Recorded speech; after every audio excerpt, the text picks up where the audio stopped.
Jacques Higelin est décédé ce vendredi matin à l'âge de 77 ans, selon sa famille.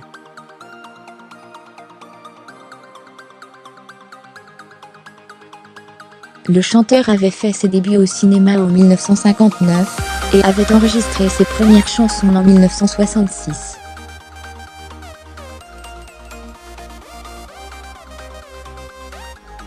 Il était l'un des pionniers de la chanson rock française, infatigable homme de scène, reconnaissable grâce à ses cheveux hirsutés.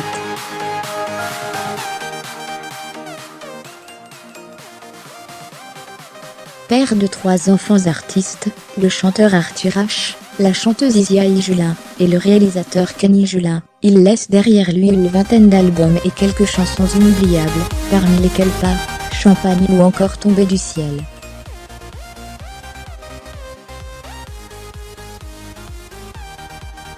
Le chanteur était devenu un incontournable de la scène musicale française dans les années 1970 et 1980 et avait retrouvé les faveurs du public à la fin des années 2000.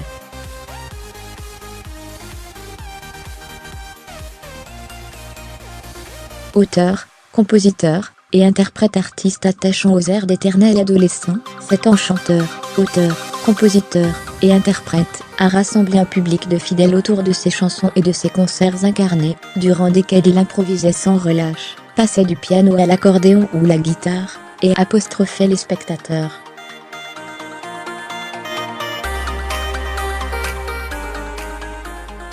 Homme de coups de gueule et de coups de cœur, toujours révolté, Higelin évoque dans certaines de ses chansons la société, les sans-papiers, ou les difficultés économiques, et s'engage à plusieurs reprises aux côtés des sans-domicile fixe.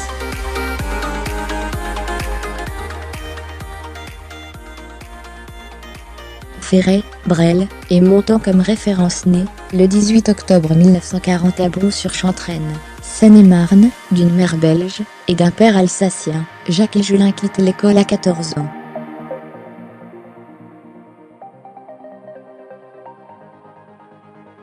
Il grandit en écoutant du jazz et de la chanson, Léo Ferré ou Jacques Brel, et rencontre à la fin des années 1950 Henri Crollin, guitariste d'Yves Montand, figure familière de son adolescence.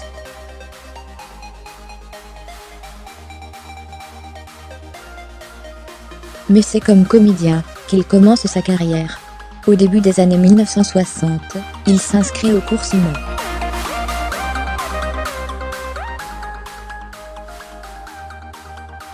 Il débute au théâtre en 1959 avec Bon Week-end, Monsieur Bennett, mise en scène par Michel Vittol, et se lance aussi au cinéma, avec Le Bonheur est pour demain d'Henri Fabiani, 1961, Bébert et l'omnibus d'Yves Robert, 1963, ou Elle court, la banlieue de Gérard Piret, 1972.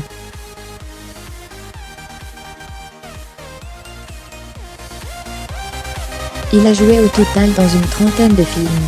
La chanson avec un virage rock Son destin bascule, avec une double rencontre décisive au milieu des années 1960, celle des musiciens Tareski et Brigitte Fontaine, avec lesquels il se produit en trio.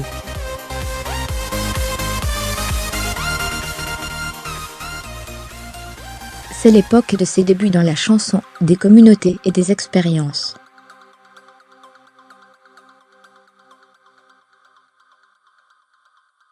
En 1965, il sort l'album 12 chansons d'avant le déluge, enregistré en duo avec Brigitte Fontaine.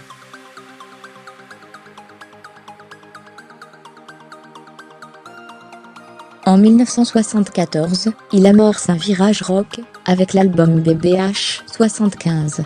Enfant de Charles Trenet et des Rolling Stones, il est l'un des premiers chanteurs à tenter la synthèse entre le rock et la chanson, deux genres a priori antagonistes.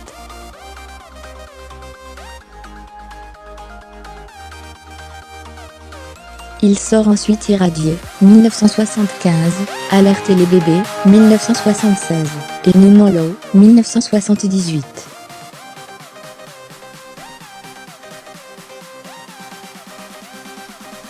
Devenu chanteur rock populaire, il connaît en 1979 un grand succès avec l'album Champagne pour tout le monde et son jumeau Caviar pour les autres.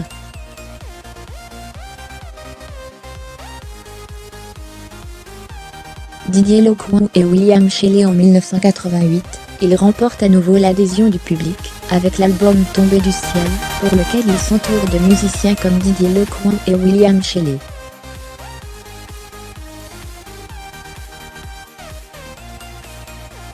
L'album, qui se vend à plus de 300,000 exemplaires, est son plus grand succès. Suit Le héros de la voltige, 1994, et Paradis païen, 1998, qui marque ses retrouvailles avec Areski.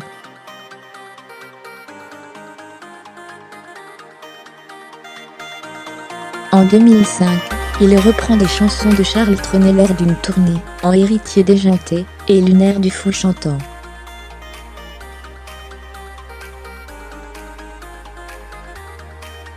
En 2006, après 8 ans sans album de chansons originales, il sort Amor doloroso, suivi de Coup de foudre en 2010.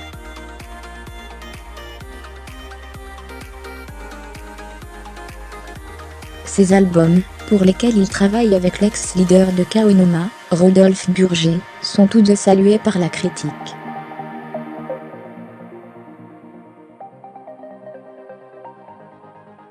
Après Beau repère paru en 2013, ce poète à la voix brisée sort son 20e et dernier album, Julin 75, à l'automne 2016.